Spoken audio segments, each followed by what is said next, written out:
Question 1. Un véhicule mal entretenu pollue plus? Réponse A. Risque de tomber en panne? Réponse B.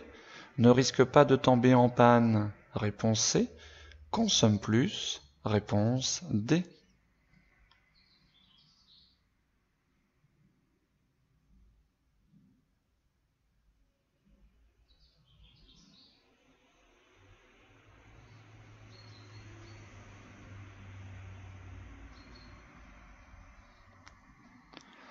Alors si on entretient mal son véhicule, donc forcément on va polluer plus. Donc faites attention toujours entre plus et moins. Donc là on pollue bien plus. Donc forcément si on entretient mal son véhicule, on risque de tomber en panne. Par exemple, comme sur la photo, si on n'a pas assez d'huile, on risque de casser le moteur. Donc forcément on risque de tomber en panne, du coup la C n'est pas bonne. Et comme on pollue plus, on consomme plus aussi. Donc c'est pour ça c'est important de bien entretenir son véhicule. Donc bonne réponse A, B et D. Question 2. Le feu de croisement droit éclaire plus loin que le feu de croisement gauche? Oui, réponse A. Non, réponse B. Les feux de croisement doivent éclairer au minimum A. 30 mètres, réponse C. 50 mètres, réponse D.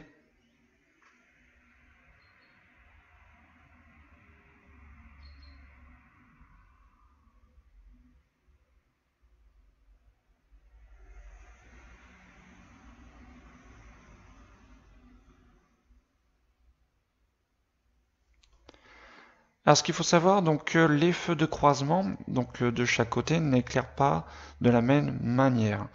Donc oui, le feu de croisement côté droit va éclairer beaucoup plus loin que le feu de croisement à gauche. Je vous rappelle, on utilise, quand il n'y a pas d'éclairage, les feux de croisement pour croiser un véhicule.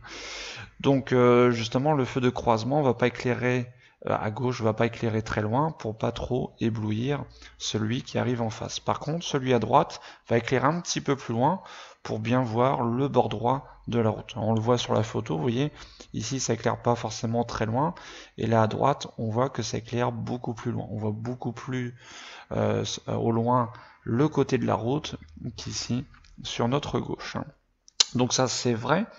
Alors les feux de croisement doivent éclairer au minimum, donc c'est au minimum à 30 mètres. Donc forcément c'est mieux si ça éclaire plus loin, mais au minimum à 30 mètres. Donc bonne réponse A et C.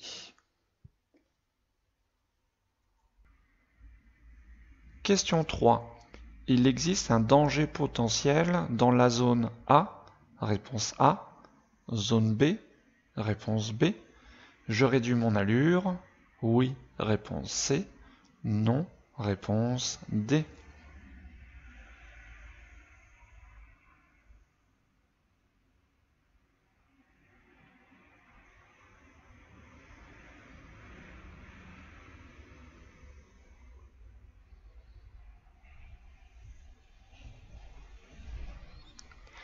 Alors, dans la zone A, est-ce qu'il y a un danger potentiel? Donc, qu'est-ce qui se passe? On a donc un camion livreur qui est arrêté sur le trottoir. Donc, le trottoir est réservé aux piétons. Donc, qu'est-ce qui pourrait se passer? Donc, un piéton qui marche sur le trottoir et qui n'a peut-être pas forcément la place de passer entre le camion et la barrière ou le mur. Qu'est-ce qu'il risque de faire? Il risque de contourner ce camion pour continuer son chemin ou même de changer de trottoir.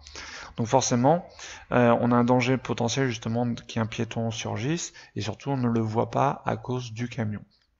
Donc oui, il y a un danger potentiel dans la zone A. Dans la zone B, donc on a le livreur qui va sûrement descendre de son camion. Donc qu'est-ce qu'il pourrait faire? Forcément, il pourrait descendre et se mettre tout d'un coup à un traversé sans forcément regarder pour aller livrer éventuellement un magasin sur la gauche.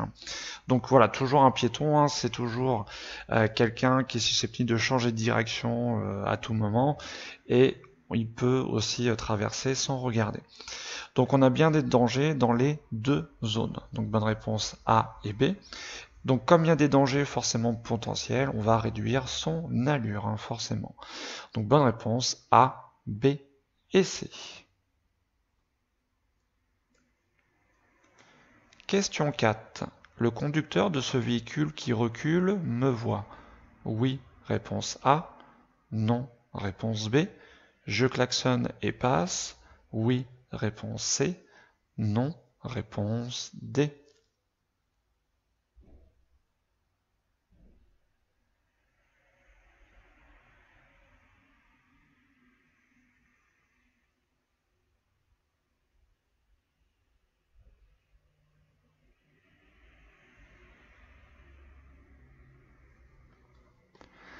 Alors ce véhicule est en train de reculer, puisque c'est noté dans la question qui recule, donc c'est qu'il est en train de reculer. Alors est-ce qu'il me voit? Alors pour savoir ça, il faut essayer de voir la tête du conducteur. Du coup, si on voit la tête du conducteur, inversement, le conducteur peut nous voir. Là, le problème, on voit pas sa tête, et dû aussi à cette petite barrière, il peut pas forcément nous voir. Donc ce conducteur me voit? Non. Donc c'est pour ça aussi qu'il continue à reculer, puisqu'il ne m'a pas vu. Alors est-ce que je klaxonne et passe? Alors c'est vrai que lorsqu'un véhicule manœuvre, il n'est pas prioritaire. Priorité à celui qui circule entre guillemets normalement. Sauf que est-ce qu'il est préférable de klaxonner et de passer, ou plutôt de s'arrêter, de laisser finir la manœuvre au véhicule? Donc je vous rappelle qu'en ville, le klaxon est interdit, sauf en cas de danger immédiat, c'est-à-dire qu'on ne peut pas éviter le danger autrement qu'avec le klaxon. Donc là, dans ce cas-là, en plus, on est apparemment sur un parking, donc notre allure ne doit pas être très élevée. Donc on doit très facilement pouvoir s'arrêter et du coup laisser terminer la manœuvre de ce véhicule. Donc il ne faut pas klaxonner. Donc il ne me voit pas et je ne klaxonne pas et donc je ne passe pas. Donc B et D. Question 5. Le rôle de l'ESP, contrôle de trajectoire, est de corriger la trajectoire du véhicule. Oui, réponse A. Non, réponse B. Favorise la conduite sportive. Oui, réponse C. Non, réponse D.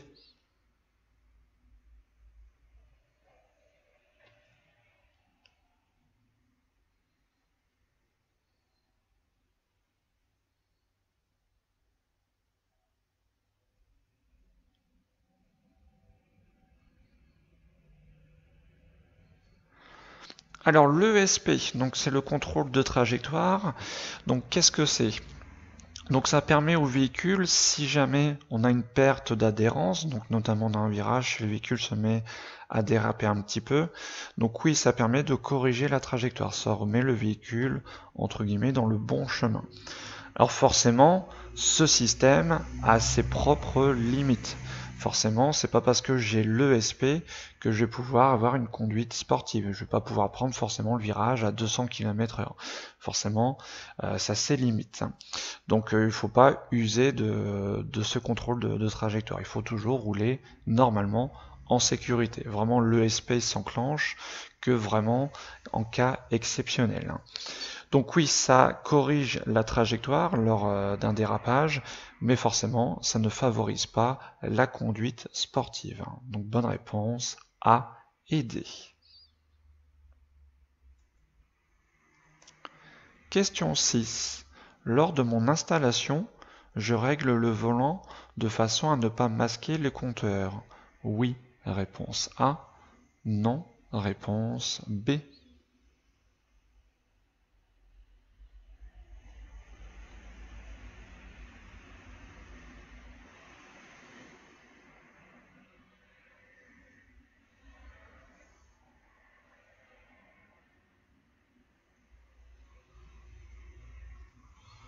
Alors forcément c'est une question de logique, quand on règle la hauteur du volant, forcément il ne faut pas mettre trop haut pour pas masquer la visibilité des compteurs. Forcément, c'est une question de logique bien sûr, donc oui, bonne réponse A. Question 7. Cette conductrice se comporte correctement.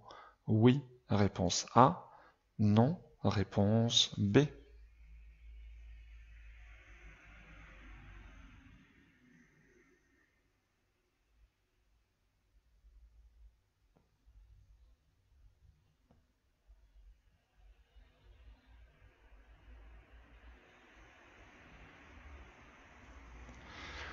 Alors que fait cette conductrice? Elle est en train donc d'écrire un message avec son téléphone portable en conduisant. Donc forcément c'est très dangereux hein, parce que ses yeux sont rivés sur le portable et elle ne regarde pas ce qui se passe devant elle. Forcément s'il y a un danger, elle ne pourra pas voir le danger, donc ne pas l'éviter. Hein. Et chose aussi, elle n'a pas les deux mains sur le volant. Donc forcément, elle ne se comporte pas correctement. Donc bonne réponse B. Question 8. Pour avoir une conduite économique, je passe mes vitesses toujours au même régime moteur. Oui, réponse A. Non, réponse B.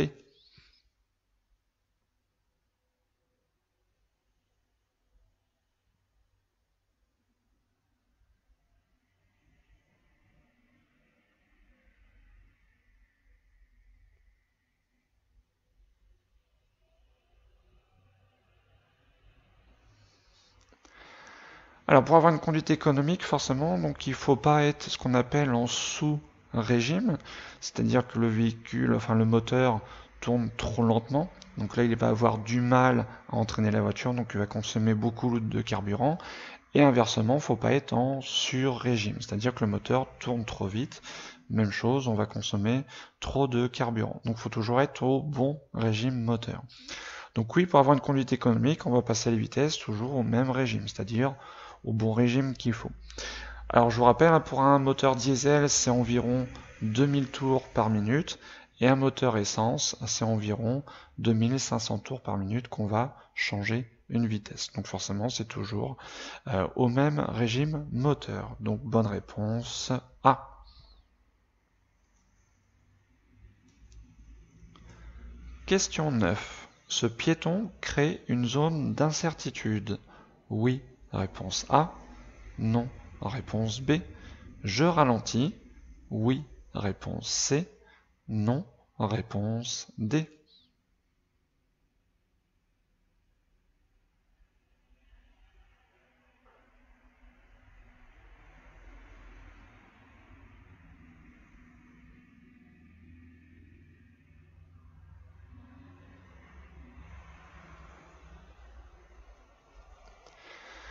Alors un piéton, donc est-ce que ça crée une zone d'incertitude? Oui, hein, on l'a vu à l'instant, donc un piéton ne sait jamais ce qu'il peut faire. Donc cette dame peut continuer son chemin de ce côté-là, et à tout moment elle peut se décider à traverser juste devant. Donc oui, on ne sait jamais à 100% ce que va faire un piéton. Donc c'est ce qu'on appelle une zone d'incertitude, on n'est pas certain. Donc oui, et du coup, bien sûr, je ralentis au cas où qu'elle traverse tout d'un coup. Donc bonne réponse A et C. Question 10. Les bagages lourds se placent sur la plage arrière, réponse A, sur les sièges, réponse B, dans le coffre, réponse C.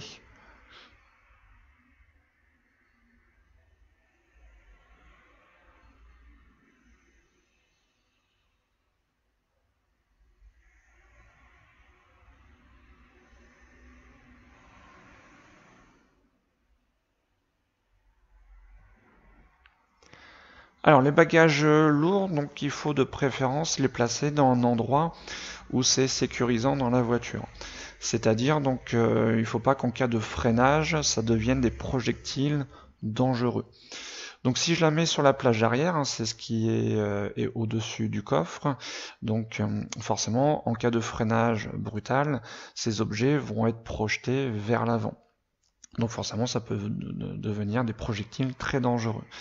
Même chose si on les met sur les sièges, ça va basculer vers l'avant. Il n'y a rien qui va les retenir. Éventuellement, si on veut mettre ça réellement dans la voiture, on les met entre les sièges, voilà, pour que ça soit bien calé. Mais on met ça forcément de préférence dans le coffre. Et même pour le maintien, l'équilibre de la voiture, c'est mieux.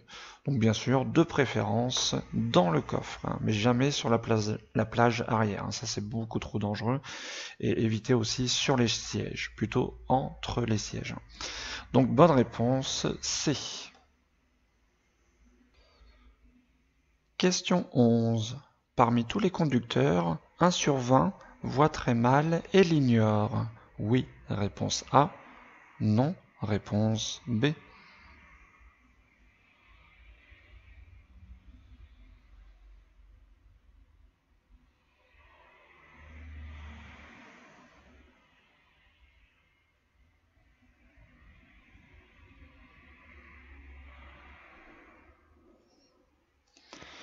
Donc oui, un conducteur environ, un conducteur sur 20 voit très mal et ne le sait pas, hein. Pourquoi? Parce que donc quand on passe le permis, donc on fait un test de vue, mais malheureusement donc avec l'âge, la vue généralement baisse, hein. Donc forcément qu'on est un peu plus âgé, on pense toujours bien voir, mais si on ne fait pas régulièrement contrôler sa vue, on peut ne pas, on s'habitue, hein, forcément à notre vision, et quelqu'un qui voit mal, entre guillemets, s'habitue à y voir mal, donc il fait avec, mais il le sait peut-être pas forcément, hein. Donc oui, environ un conducteur sur 20, donc bonne réponse A. Question 12. Je dépasse? Oui, réponse A. Non, réponse B.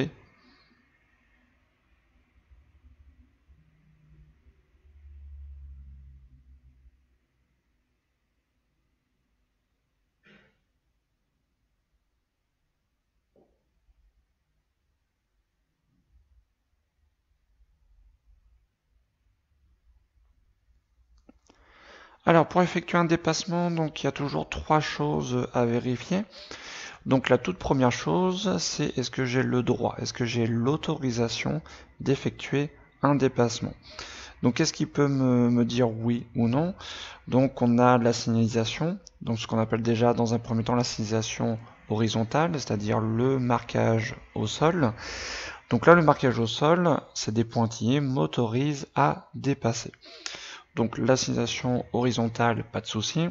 On a aussi ce qu'on appelle la signalisation verticale, c'est-à-dire vers le haut, c'est les panneaux. Ici, on a un panneau. Alors, que veut dire ce panneau? C'est un panneau qui signale, comme là on est hors agglomération, à 150 mètres, on aura une intersection. Et à cette intersection, ce sera la règle de la priorité à droite qui s'applique. Donc en fait, on va avoir une intersection bientôt où on n'est pas prioritaire. Et ça, forcément, c'est interdit de dépasser à une intersection où l'on n'est pas prioritaire. Alors vous allez me dire, peut-être qu'en 150 mètres, on a le temps de dépasser. Ça fait très juste, hein, pour dépasser même un tracteur qui roule lentement.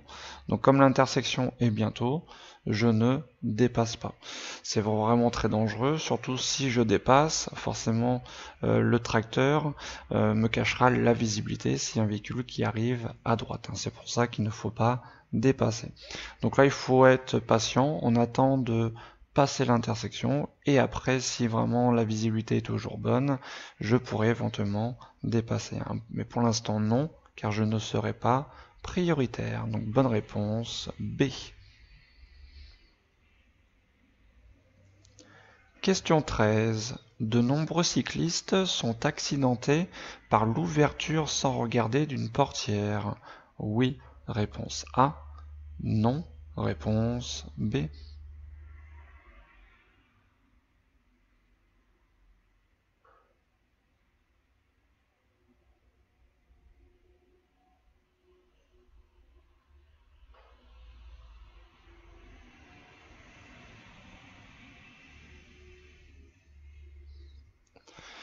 Donc oui, malheureusement, on a beaucoup de cyclistes, hein, qui sont accidentés dans cette situation, hein. Donc quelqu'un qui est en stationnement ouvre sa portière sans regarder son rétro ni son angle mort, hein, ce qui est fatal malheureusement à plusieurs cyclistes. Donc oui, hein, bonne réponse A.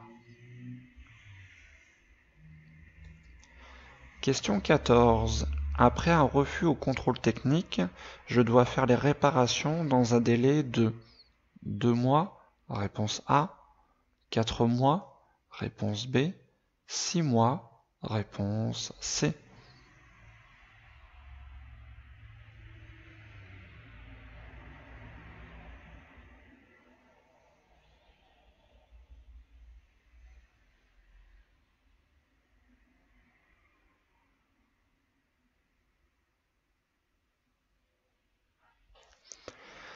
Alors, ce qu'il faut savoir au niveau du contrôle technique, donc le premier contrôle technique d'un véhicule, donc c'est au bout de 4 ans.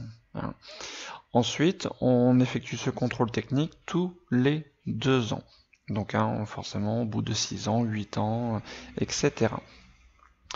Donc voilà, ce qu'il faut savoir aussi, c'est si jamais on vend un véhicule hein, d'occasion, donc si le véhicule est âgé de plus de 4 ans, le contrôle technique doit dater de moins de 6 mois.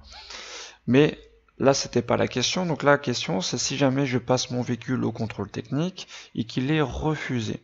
Forcément, il va falloir que je le représente et j'ai un délai en fait de 2 mois pour effectuer les réparations. Donc on a 2 mois avant de le représenter. Donc bonne réponse A. Question 15. Je circule à 80 km/h. Ma distance de sécurité est suffisante. Oui, réponse A. Non, réponse B. Je ralentis. Oui, réponse C. Non, réponse D.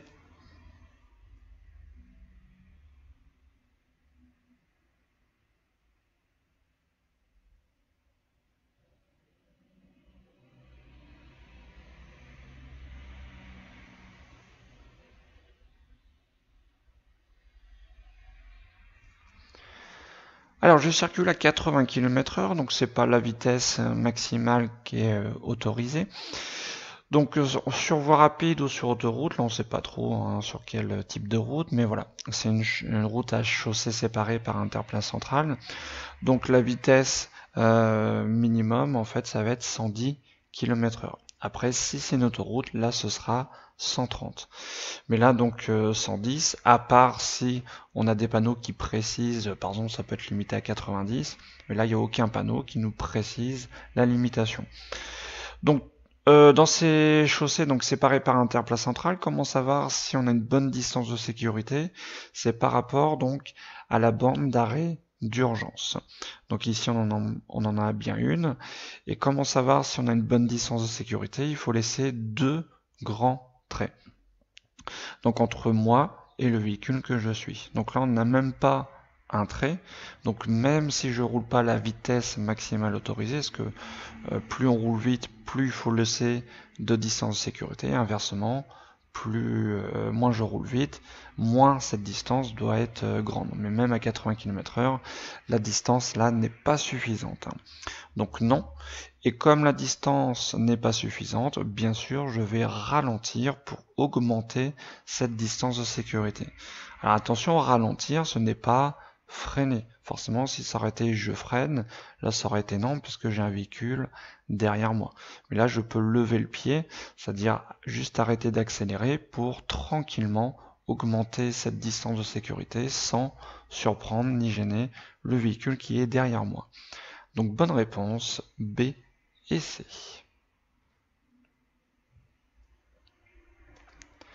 Question 16. Pour conduire un véhicule de près, le réglage du siège et des rétroviseurs est suffisant. Oui, réponse A. Non, réponse B.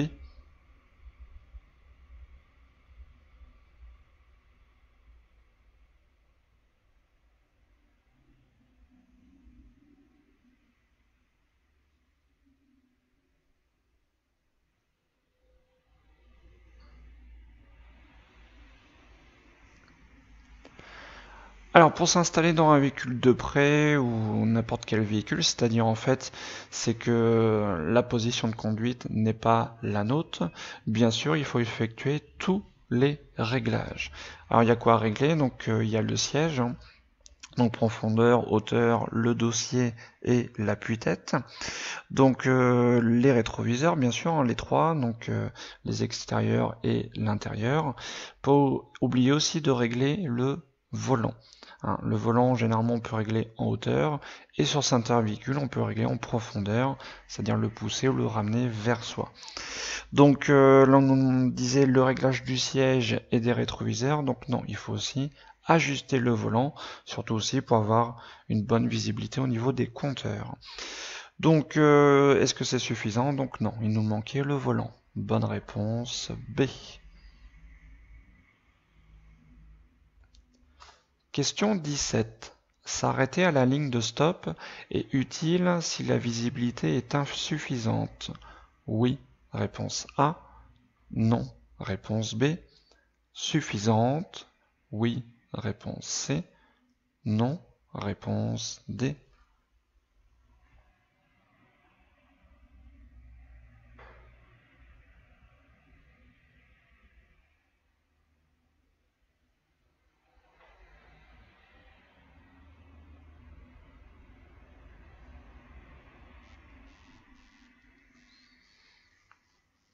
Alors à un stop, donc il faut toujours s'arrêter au niveau de la ligne. Donc c'est-à-dire il faut que le devant du véhicule arrive sur la ligne. Donc ne dépasse pas la ligne, mais bien avancer jusqu'à la ligne. Par exemple, ce véhicule, s'il arrêtait ici, il arrêtait un petit peu trop tôt. Ce véhicule, par exemple, par rapport à sa ligne de stop, est arrêté trop loin si jamais il était arrêté. Donc, et c'est utile dans les deux cas, qu'on ait une bonne visibilité ou une mauvaise visibilité. Donc surtout forcément si on a une mauvaise visibilité, il faut bien s'avancer. Mais même si la visibilité est bonne, on s'arrête bien à la ligne du stop. C'est la règle. Donc c'est utile dans les deux cas. Donc bonne réponse A et C. Question 18. Les piétons représentent environ 5% des tués, réponse A, 15% des tués, réponse B, 30% des tués, réponse C.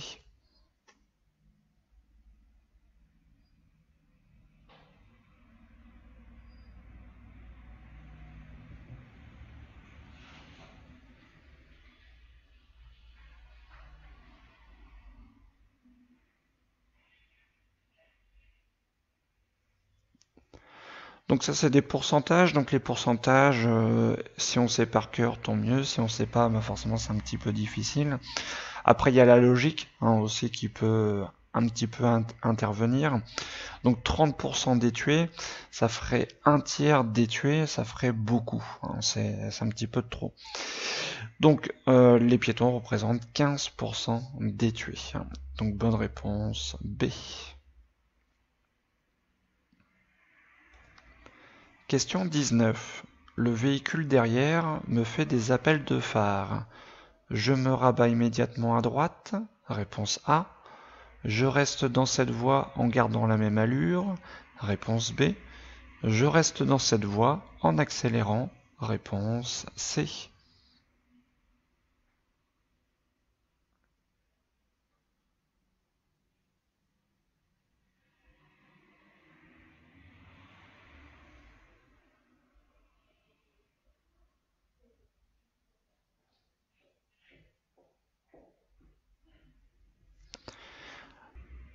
Alors ici nous circulons donc sur une autoroute. Comment on peut le savoir? Donc déjà on sait qu'on est en sens unique. Comment on le sait? Grâce à cette ligne blanche continue sur notre gauche. Ça signifie qu'on est en sens unique. Et deuxième indice aussi, on avait notre vitesse qui est affichée. 129 km/h, forcément c'est très proche des 130 km/h. Et 130 km/h, on a uniquement le droit sur les autoroutes. Donc on peut dire qu'on est à la vitesse maximale autorisée. Donc le véhicule derrière nous fait des appels de phare. Pourquoi? On ne sait pas trop. Donc est-ce que je me rabats immédiatement à droite? Donc si je me rabats immédiatement à droite, la distance de sécurité va pas forcément être suffisante par rapport à ces véhicules. Et on peut supposer que si on est en train de dépasser, c'est qu'on roule plus vite que les véhicules qui sont sur notre droite. Donc là, ce serait un petit peu dangereux de se rabattre tout de suite. Donc la seule solution, donc c'est mieux de rester dans cette voie. Alors en faisant quoi? Est-ce que je reste dans cette voie en accélérant? Si j'accélère, qu'est-ce qui va se passer? Je vais augmenter forcément mon allure et malheureusement je vais être en excès de vitesse, forcément ce qui est dangereux, donc ce qu'il ne faut pas faire. Donc la meilleure solution c'est de rester dans cette voie en gardant la même allure puisque je suis à la vitesse maximale autorisée. Je ne peux pas rouler plus vite. Pourquoi il nous fait des appels de phare? On ne sait pas. Peut-être que pour lui, on roule pas assez rapidement, mais voilà, on est à la vitesse maximale autorisée. de toute façon, s'il a envie de nous dépasser, il a une troisième voie. Donc voilà, il faut pas rester sous l'affluence des autres. Si on est dans son droit, on y reste, ce qui est le cas. Donc on a la vitesse maximale autorisée, on ne gêne pas, donc on peut continuer tranquillement notre dépassement. Donc bonne réponse B.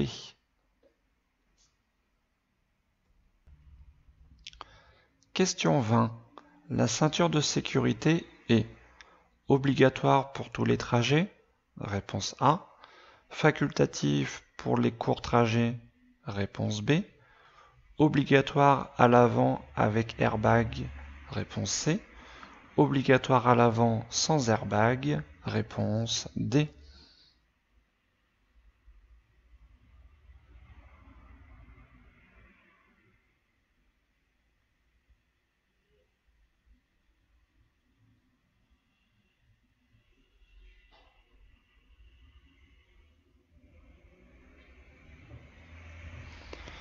Donc la ceinture de sécurité est forcément obligatoire, quel que soit le trajet. Même si c'est un trajet qui va durer 5 secondes, en 5 secondes, il peut se passer des choses. Donc même pour les courts trajets, donc ça va être obligatoire. Donc c'est obligatoire bien sûr pour tous les trajets. Donc oui, réponse A. Et c'est obligatoire donc à l'avant si on a un véhicule qui est muni d'airbag. C'est pas parce qu'on a des airbags qu'on ne va pas mettre la ceinture. Les deux donc forcément fonctionnent ensemble. Donc oui, c'est obligatoire si on a un véhicule qui est muni d'airbag.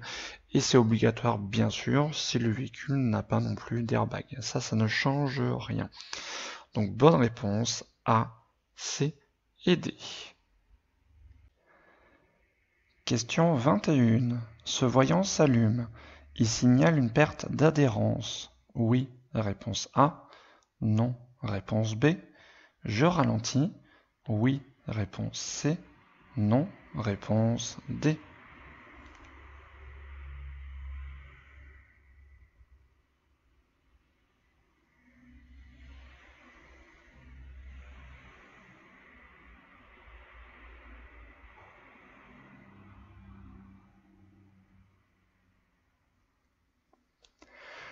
Alors ce voyant, donc ça, s'il s'allume, ça veut dire que l'ESP s'enclenche. Qu'est-ce que c'est l'ESP? C'est le contrôle de trajectoire. Et donc il tient compte aussi, il utilise aussi ce qu'on appelle l'anti-patinage. Donc oui, si ce voyant s'allume, c'est qu'on a une perte d'adhérence. Alors justement, comme on n'a pas une bonne adhérence, bien sûr, on va ralentir. Donc bonne réponse A et C. Question 22. J'ai une bonne distance de sécurité? Oui, réponse A. Non, réponse B.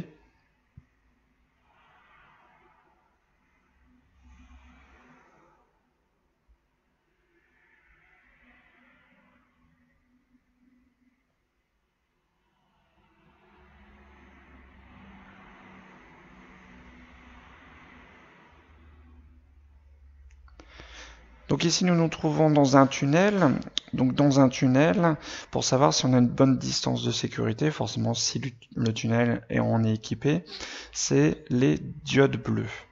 Donc comment savoir si on a une bonne distance de sécurité? Donc entre moi et le véhicule, il faut laisser 2 diodes bleues.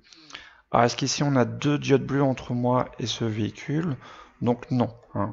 Donc ici on a une diode bleue sur la droite et on n'aperçoit pas l'autre diode. Et on peut aussi le voir par rapport à gauche. On a une diode ici et la deuxième, on voit bien qu'elle est beaucoup plus loin que cette voiture jaune. Donc comme on n'a qu'une diode entre nous deux, la distance de sécurité n'est pas suffisante. Donc bonne réponse B. Question 23. Pour quitter le stationnement, j'allume immédiatement le clignotant. Oui, réponse A. Non, réponse B. Je dois contrôler l'angle mort avant de m'engager. Oui, réponse C. Non, réponse D.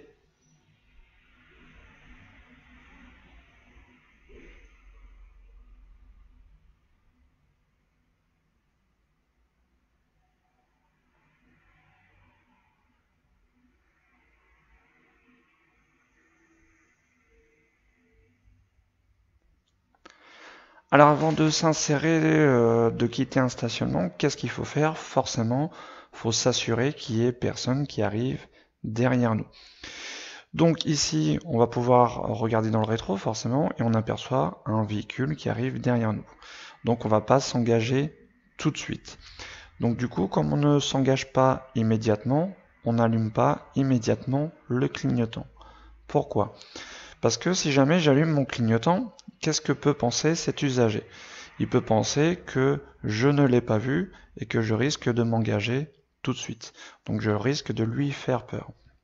Donc pour éviter ça, je n'allume pas le clignotant. De toute façon, il n'y a pas d'intérêt. Je l'allumerai uniquement quand je pourrai m'engager. Donc tout de suite, je ne mets pas le clignotant. Je dois contrôler l'angle mort avant de m'engager. Donc oui, le contrôle du rétro, vous voyez, on voit juste ce qui se passe au loin, donc derrière nous. Mais on va pas savoir ce qui se passe juste à côté de nous. On sait jamais, là on peut avoir un cycliste au même moment qui est juste à côté de nous, hein, dans le coin du rétro. Donc oui, il faut contrôler le rétro, plus en tournant la tête, l'angle mort, pour voir juste à côté de nous ce qu'il se passe. Donc bonne réponse, B et C. Question 24. Les parcs relais sont généralement situés en centre-ville. Oui, réponse A. Non, réponse B.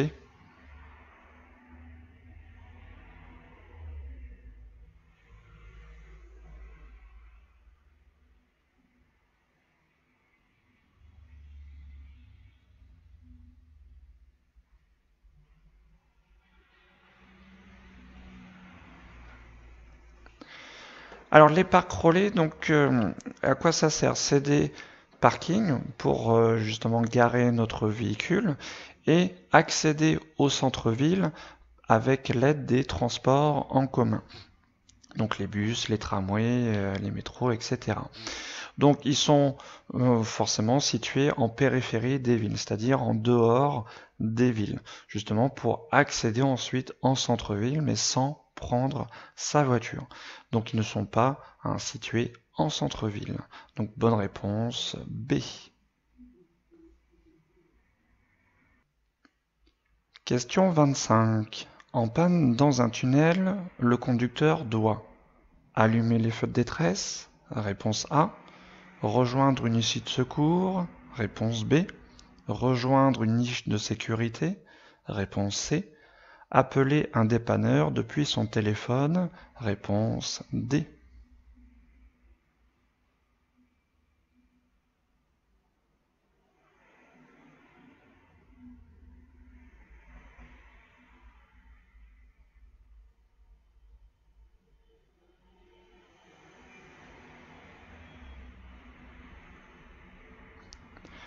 Alors, lorsque nous sommes en panne dans un tunnel, donc forcément il faut s'arrêter, on n'a pas le choix. Donc bien sûr, on va allumer les feux de détresse pour prévenir ceux qui arrivent derrière nous et même éventuellement ceux qui arrivent en face qu'on est arrêté, qu'on est en panne. Donc oui, on allume les feux de détresse. Alors ensuite, qu'est-ce que je fais? Alors je vous rappelle, une issue de secours, à quoi ça sert? Ça sert à sortir du tunnel. Donc quel est l'intérêt de sortir du tunnel? Donc en cas de panne, il n'y a pas trop d'intérêt. Justement, il faut attendre le dépanneur pour qu'il vienne nous dépanner. Il va falloir être là. Donc ça sert à rien de sortir du tunnel et d'aller beaucoup plus loin. Donc on utilise une issue de secours lorsqu'il y a un incendie dans le tunnel. Là, quand il y a un incendie, forcément, là, il faut sortir du tunnel.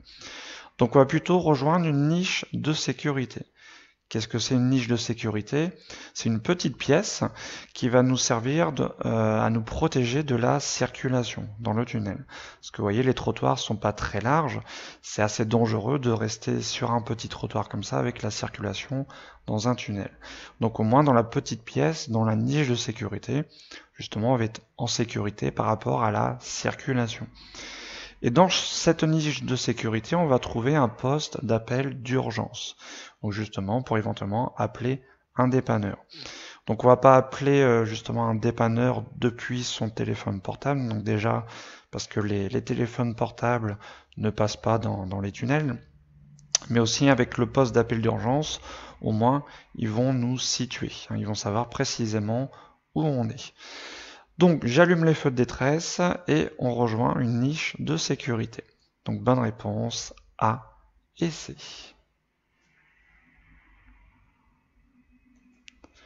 Question 26. Je peux suivre cette moto qui dépasse? Oui, réponse A. Non, réponse B.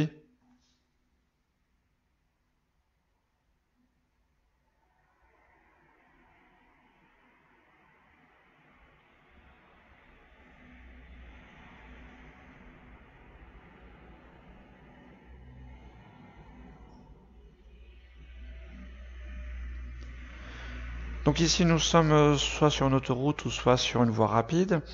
On est en sens unique, comme on le sait grâce à cette ligne blanche continue sur la gauche.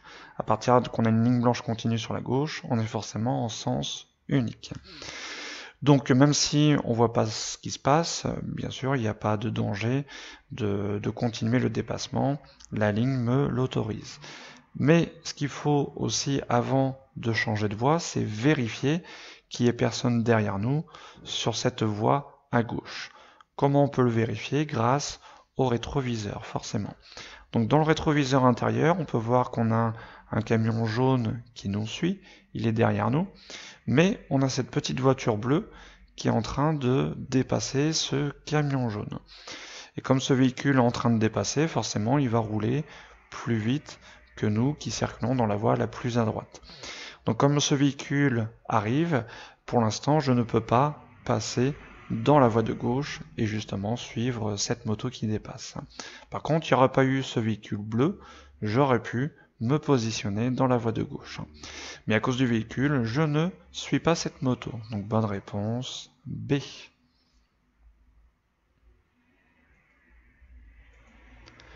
Question 27.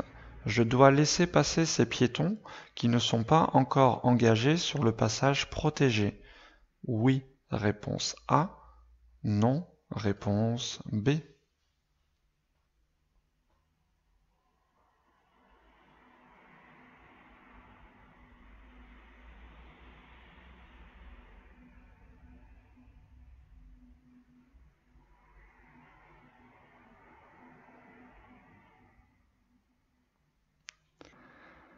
Alors la règle par rapport aux piétons, s'ils veulent traverser, donc déjà s'ils sont engagés sur la chaussée, donc ils sont prioritaires. Alors je vous rappelle qu'il y ait un passage pour piétons ou pas, ils sont prioritaires. Dès qu'un piéton est engagé sur la chaussée, forcément il faut le laisser passer. Donc voilà, soit le piéton est déjà engagé, ou alors il n'est pas encore engagé, mais il manifeste clairement son intention de s'engager. Alors est-ce que ces piétons ont l'air de vouloir traverser? Ils sont en train de nous regarder et ils sont en train d'avancer justement vers ce passage protégé, ce passage pour piétons. Donc là on peut dire qu'ils manifestent clairement leur intention de s'engager, donc ils sont bien sûr prioritaires, je dois les laisser passer. Donc bonne réponse A. Question 28. Sur les lieux d'un accident, je dois alerter les secours et donner mon adresse, réponse A, mon numéro de téléphone, réponse B, le nombre de victimes, réponse C.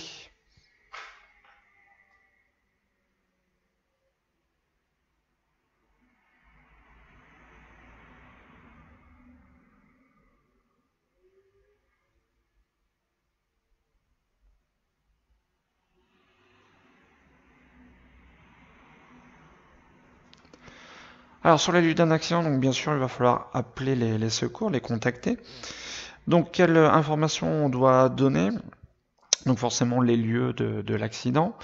Alors mon adresse, donc ça il n'y a pas à donner, il n'y a pas besoin, il n'y a pas d'utilité au secours d'avoir notre adresse. Par contre notre numéro de téléphone, donc oui ça faut le donner. Pourquoi? Parce qu'une fois qu'on a raccroché, ça se trouve que ce soit nous ou les secours ont pu oublier une information. Donc c'est pour qu'ils puissent nous rappeler au cas où s'ils auraient besoin. Parce qu'on pense toujours pas, mais des fois on peut appeler en appel masqué, et forcément là les secours ne peuvent pas avoir automatiquement notre numéro de téléphone. Donc bien fournir bien sûr notre numéro de téléphone pour si jamais ils ont besoin de nous recontacter, et aussi bien sûr le nombre de victimes. Donc pour savoir quels moyens les secours doivent amener, donc forcément pour secourir. Forcément ils vont pas déployer les mêmes moyens pour juste une victime que si par exemple on a une dizaine de victimes. Donc dans la réponse il va falloir mettre le numéro de téléphone et le nombre de victimes. Donc bonne réponse B et C. Question 29. En cas de fort ralentissement, le risque de voir circuler des motos en interfile existe. Uniquement dans certains départements? Réponse A. Dans tous les départements? Réponse B.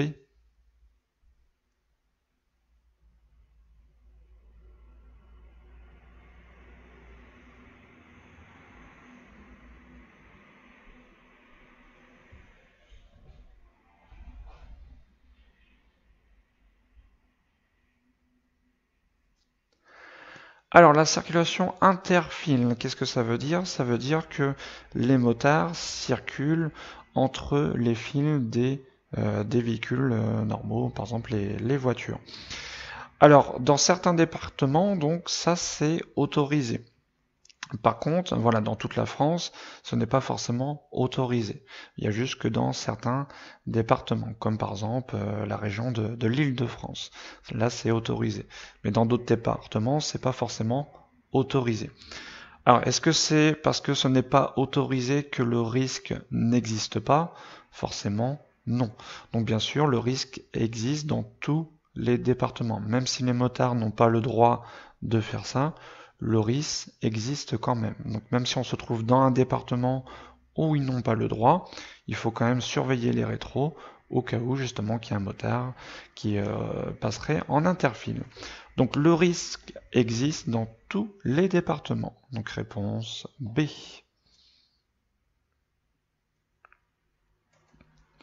Question 30. Ce conducteur a raison de s'engager? Oui, réponse A. Non, réponse B.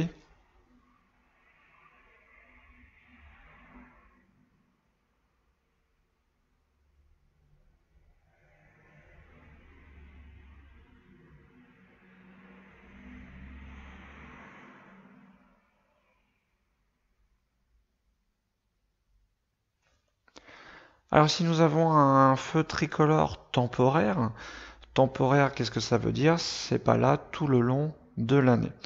Donc c'est juste pour une certaine durée, donc forcément quand il y a des travaux. Donc ce feu tricolore, alors on appelle ce feu tricolore temporaire, mais en fait il a que deux couleurs. On a trois feux, mais on a vraiment que deux couleurs. Donc on a le rouge tout en haut, on a l'orange clignotant qui nous dit donc de passer, qui remplace habituellement le feu vert. Alors pourquoi il est orange clignotant? C'est-à-dire qu'on a le droit de passer, mais en faisant attention. Et comme un feu normal, on a un orange fixe au milieu. Donc justement là on est à l'orange fixe au milieu. Qu'est-ce qu'il faut faire quand c'est l'orange fixe? Il faut bien sûr s'arrêter. Donc ce conducteur n'a pas raison de s'engager. Il aurait dû s'arrêter puisque il va bientôt passer à l'orange. Même si lorsqu'il passe, le feu est toujours à l'orange, il n'est pas au rouge, mais à l'orange on doit s'arrêter si on peut s'arrêter en sécurité. Donc le conducteur a raison de s'engager? Non, il aurait dû s'arrêter. À l'orange, on s'arrête. Réponse B. Question 31. Après une fête, un jeune conducteur doit renoncer à raccompagner ses amis s'il a consommé de l'alcool. Oui, réponse A. Non, réponse B. S'il a fumé du cannabis. Oui, réponse C.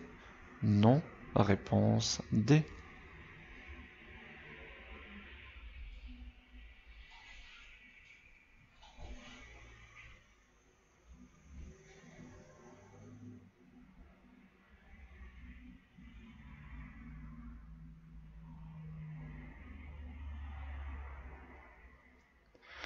Donc ça, je pense tout le monde le sait. Donc est-ce qu'on prend le volant quand on a consommé de l'alcool?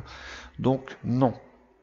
Surtout en plus pour les jeunes conducteurs, même si on prend que un verre d'alcool, on risque déjà d'atteindre et de dépasser le taux légal. Je vous rappelle, pour un jeune conducteur, il ne doit pas atteindre 0,20 dans le sang, ce qui correspond à un verre d'alcool dose barre. Donc pour les jeunes conducteurs, c'est 0 alcool. Donc ce conducteur doit renoncer à accompagner ses amis. Donc bien sûr, oui, s'il a consommé de l'alcool.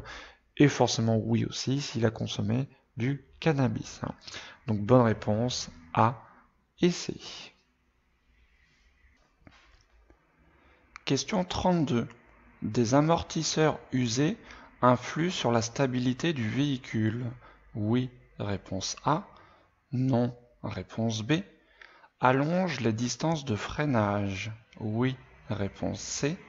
Non, réponse D.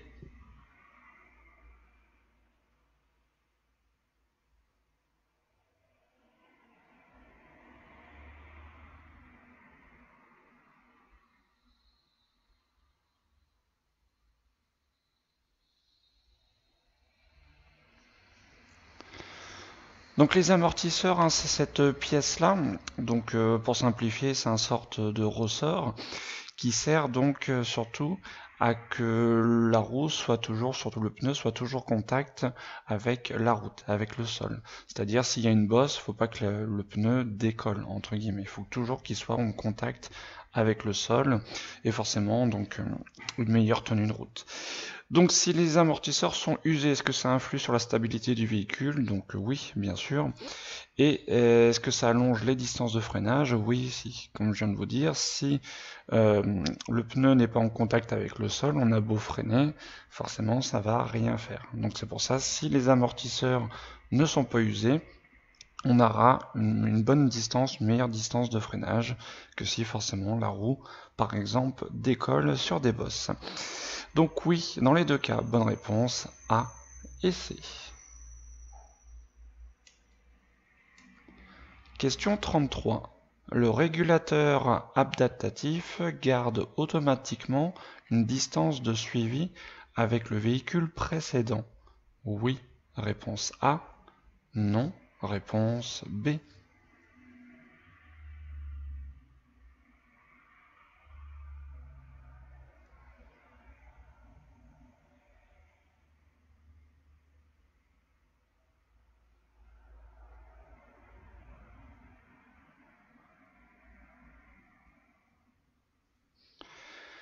Donc le régulateur de vitesse, donc je vous rappelle qu'est-ce que c'est on programme une vitesse, une allure, et le véhicule va tout seul rouler à l'allure indiquée. Par exemple, on pourrait mettre 80 km/h. Alors, par contre, on a des régulateurs adaptatifs, c'est-à-dire qui vont détecter le véhicule qui se trouve en face de nous et toujours garder une bonne distance de sécurité, toujours 2 secondes.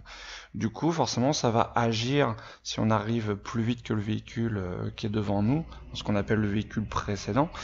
Donc forcément, ça va automatiquement baisser l'allure du véhicule pour garder cette distance de sécurité, ce qu'on peut appeler aussi une distance de suivi.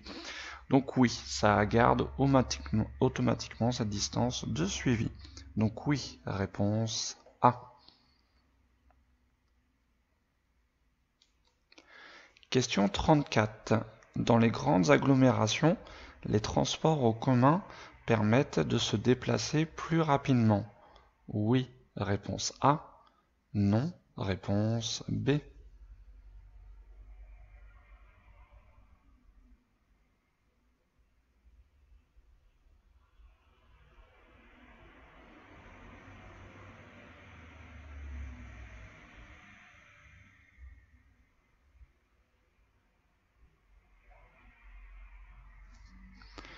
Alors dans les grandes agglomérations, donc bien sûr on a souvent des embouteillages aux heures de pointe, et dans ces cas-là, forcément les transports en commun permettent de se déplacer plus rapidement.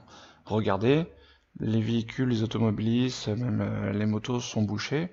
Alors que par exemple, la voie réservée au bus, au transport en commun, est elle libre. Donc forcément un bus ira beaucoup plus vite que les usagers qui sont dans l'embouteillage. Donc oui, on peut se déplacer plus rapidement lors des grands embouteillages. Donc oui, réponse A. Question 35. Je tiens compte des indices dans la zone A, réponse A, zone B, réponse B. Je maintiens mon allure, oui, réponse C, non, réponse D.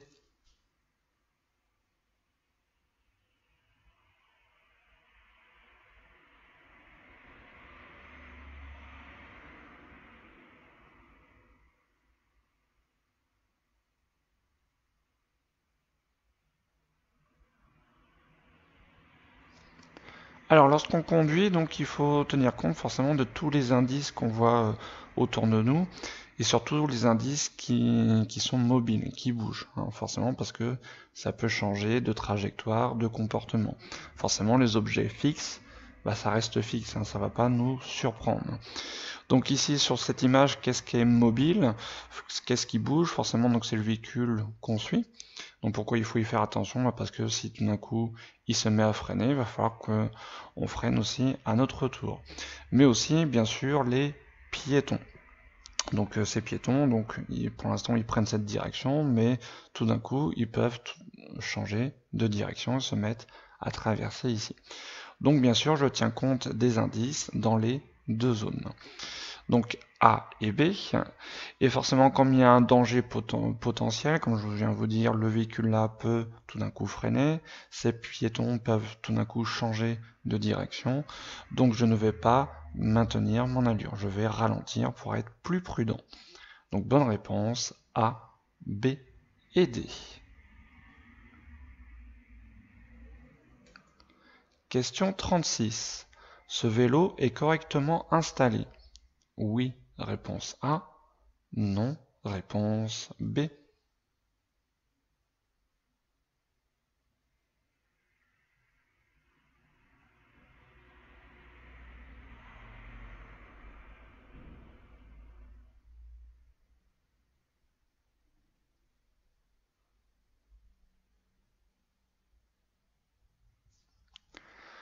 Alors le vélo, on peut l'installer donc à peu près où on veut, que ce soit sur le toit de la voiture ou même comme ici derrière.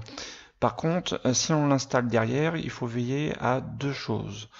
Première chose, que la plaque d'immatriculation soit bien lisible, c'est une obligation, ainsi que les feux doivent être aussi bien visibles, forcément si jamais on freine, on met un clignotant, etc. Donc là, ce qui n'est pas le cas, hein, le vélo masque la plaque d'immatriculation ainsi que les feux. Donc cet automobiliste devrait rajouter une plaque ainsi qu'avec des feux. Donc ce vélo donc, même s'il est très bien attaché, voilà, l'installation n'est pas terminée. Il faut rajouter une plaque et des feux. Donc correctement installé, donc non. Réponse B. Question 37. Ma vitesse sera limitée à 30 km/h si je tourne dans la rue à droite. Oui, réponse A. Non, réponse B. Cette limitation s'applique aux automobilistes, réponse C. Aux cyclomotoristes, réponse D.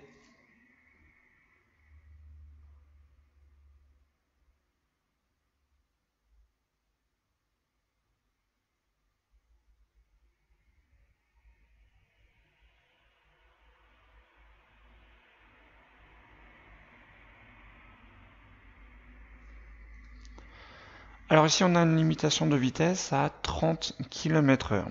Alors attention, il ne faut pas confondre ce panneau, juste une simple limitation de vitesse à 30 km/h, avec un panneau de zone. Je vous rappelle, le panneau zone, c'est le panneau carré. Donc la différence, c'est que cette limitation s'applique uniquement dans cette rue, jusqu'à qu'on ait le panneau fin de limitation à 30.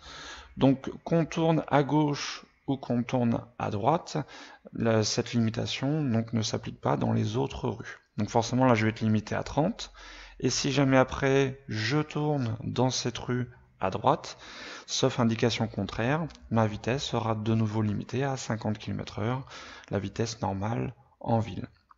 Donc voilà, faut pas confondre les deux. Donc là, si je tourne dans la rue à droite, je serai de nouveau limité à 50, puisque ce panneau s'applique uniquement pour cette rue. Donc non, je ne serai pas limité à 30 si je prends la rue à droite. Par contre, donc, cette limitation de vitesse s'applique à tout le monde. Donc aux automobilistes et aux cyclomotoristes. Donc je rappelle, les cyclomotoristes, c'est ceux qui conduisent donc les cyclos, donc par exemple les scooters, les 50 cm3. Donc ça s'applique forcément à tout le monde. Donc bonne réponse, B, C et D. Question 38. Dans cette situation, je chevauche la ligne centrale, réponse A. Je roule au centre de ma voie, réponse B. Je serre à droite, réponse C.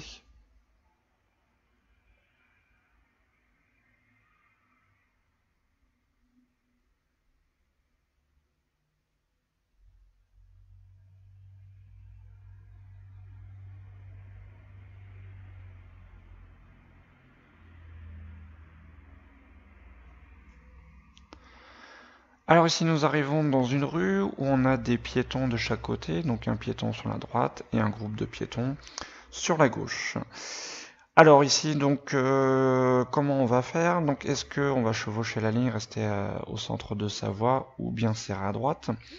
Donc serrer à droite, donc non, puisque ce piéton, même s'il n'est pas sur la chaussée, vous voyez, il est très proche de la fin du trottoir.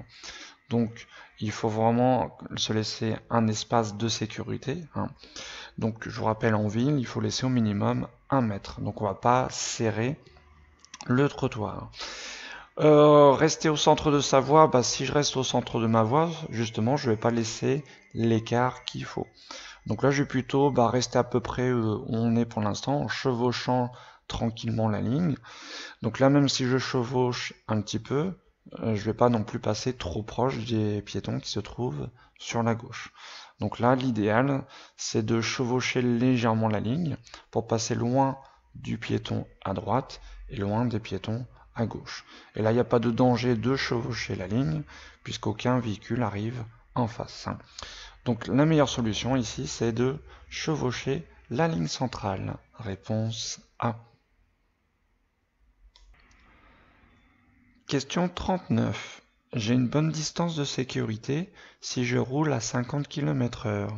Oui, réponse A. Non, réponse B. 80 km/h. Oui, réponse C. Non, réponse D.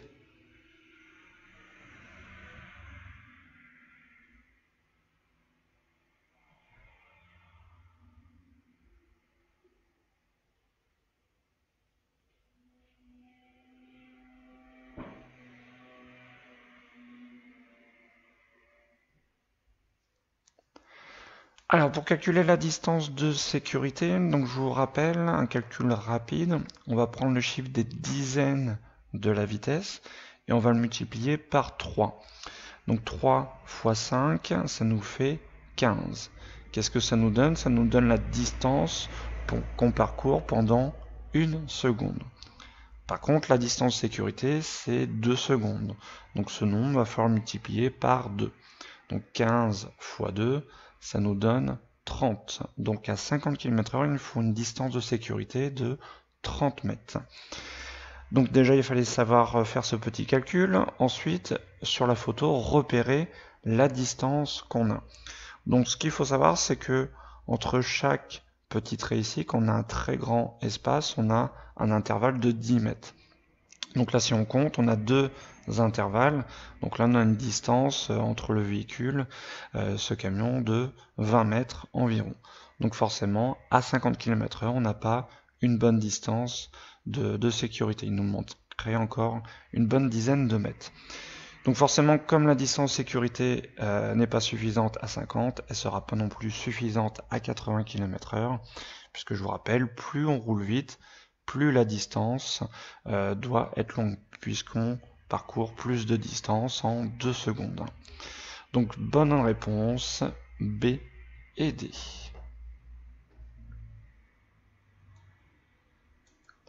Question 40. Les conducteurs confirmés sont limités à 90 km/h. Oui, réponse A. Non, réponse B. Les conducteurs novices sont limités à 90 km/h. Oui, réponse C. Non, réponse D.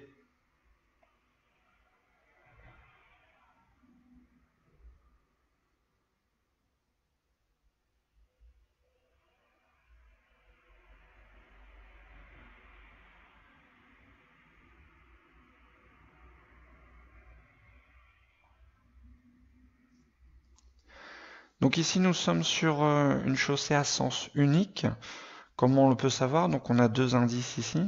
Donc déjà toujours l'indice le plus important entre guillemets, c'est cette ligne blanche continue sur notre gauche. Je vous rappelle, donc si elle est continue, on est forcément en sens unique. Et on a des panneaux de chaque côté. Si on a des panneaux de chaque côté, ça veut dire qu'on est en sens unique. Donc sur les chaussées à sens unique, la vitesse est au minimum limitée à 110 km/h.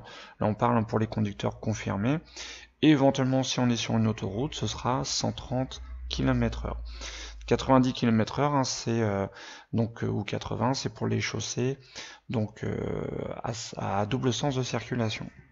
Donc là, comme on est en sens unique, donc la vitesse, on va parler pour les conducteurs confirmés, elle sera au minimum, sauf indication contraire, limitée à 110 km/h. Donc là, par contre, on a une indication contraire. Ici, on nous précise que c'est limité à 90 km/h. Donc sûrement pour ce virage dangereux. Donc au lieu de 110 km/h, pour les conducteurs confirmés, ça va bien être à 90 km/h. Donc réponse A. Donc pour les jeunes conducteurs, les conducteurs novices, donc au lieu que ce soit normalement 110, je vous rappelle, les jeunes conducteurs, c'est limité, c'est rabaissé à 100 km/h. Donc la vitesse est déjà rabaissée. Donc si on a une limitation qui est encore en dessous, la limitation va s'appliquer pour tout le monde. Comme par exemple, donc sur les routes normales, si on a une limitation à 70 km/h, c'est 70 pour tout le monde, pour les conducteurs confirmés, ainsi que les conducteurs novices. D'accord? Donc on a une vitesse rabaissée, c'est pour tout le monde. Hein. C'est vraiment les limitations de vitesse, quand elles sont très élevées, les limitations normales, où là les conducteurs novices ont une vitesse rabaissée. Hein. Donc la loi, je enlève 10 km/h en dessous, ça c'est pas bon. Faut pas appliquer cette loi partout pour les conducteurs novices. Donc là, même les conducteurs novices seront limités aussi à 90 km/h. Une fois qu'on n'aura plus de limitation à 90, les conducteurs novices, ça repassera à 100 km/h si c'est une route, si c'est une voie rapide, et si c'est une autoroute, ce sera limité à 110 km/h pour les jeunes conducteurs. Donc bonne réponse A et C.